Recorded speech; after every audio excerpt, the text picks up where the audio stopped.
Saudara, hari ini kita berbicara tentang keselamatan. Keselamatan di dalam Kristen adalah pasti. Kenapa? Karena keselamatan hanya ada di dalam Yesus.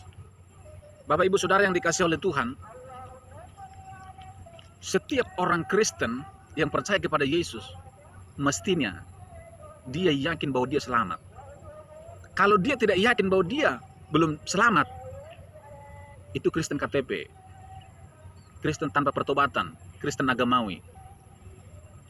Yang masuk surga bukan orang Kristen. Tidak ada jaminan orang Kristen masuk surga. Yang ada jaminan adalah yang percaya Yesus dan hidup dalam pertobatan. Ada jaminan pasti masuk surga. Saudara yang dikasihi oleh Tuhan, apakah orang Kristen semua masuk surga? Tidak. Agama tidak menyelamatkan. Alkitab berkata, kamu diselamatkan karena iman di dalam Yesus. Saudara yang dikasihi Tuhan, orang yang sudah percaya kepada Yesus, yang pertama dia harus paham tentang Injil. Ketika seseorang mendengar Injil, dia akan paham Injil itu apa. Yesus mati buat saya. Yesus menanggung dosa saya. Ketika saya tahu tentang Injil, maka saya mempercayainya. Ketika saya percaya, maka saya menyerahkan hidup kepada Yesus.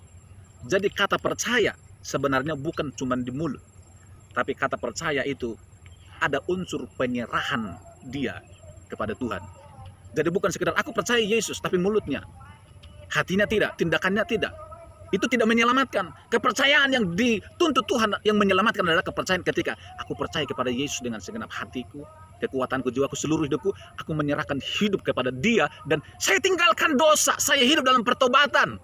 Saya rajin beribadah kepada Tuhan. Itu arti dari keselamatan. Tanpa itu engkau tidak selamat, Bapak Ibu Saudara. Orang yang sudah paham ini, kemudian pasti dia bertobat. Makanya orang yang tidak bertobat, saya khawatir dia nggak ngerti tentang konsep keselamatan dalam Kristen. Kenapa orang Kristen malas ke gereja? Ada orang yang malas ke gereja, tidak mau pelayanan. Saya khawatir dia tidak paham tentang konsep keselamatan ini. Dia belum menemukan ini.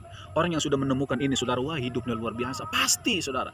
Tidak mungkin orang yang sudah paham ini hidupnya tidak berubah. Enggak mungkin. Kalau hidup saudara sebagai orang Kristen tidak berubah, saya khawatir engkau belum memahami tentang keselamatan ini.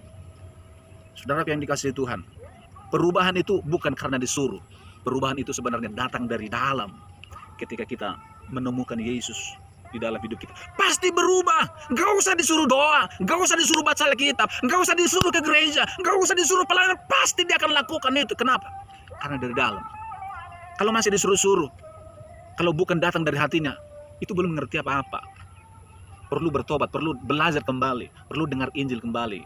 Buka hatimu supaya hidupmu di zaman Tuhan, hidupmu bertobat. Ketika Yesus datang, kau diselamatkan, kau diangkat. Mumpung ada waktu, jangan sia-siakan waktu ini. Serahkan hidup kita kepada Tuhan. Hidup ini adalah kesempatan. Tuhan memberkati kita semua. Amin.